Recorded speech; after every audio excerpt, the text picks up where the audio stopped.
Itong lutuin ko ngayon, lubi-lubi, talbos ng kamuting kahoy. Alam niyo kung ano to? Talbos ng tibig. Hahaluan ko ng papaya.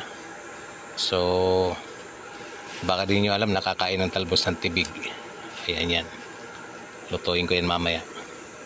Alright. Okay. Pinakulang ko na separate yung papaya kasi maliit lang yung yung container, yung papakuluan. Ito din yung yung tibig, lubi-lubi at talbos ng kamuting kahoy. Maya pagsasamahin ko yan.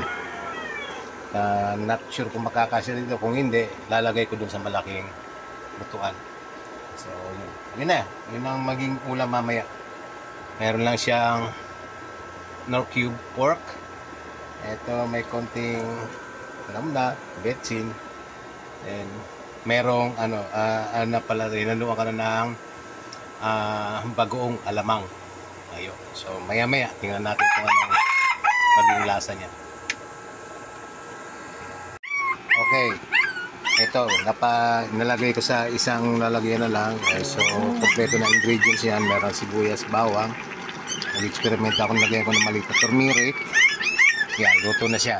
Actually, tinikman ko na ito eh. Kaya nagkasya kasi kinain ko din pa.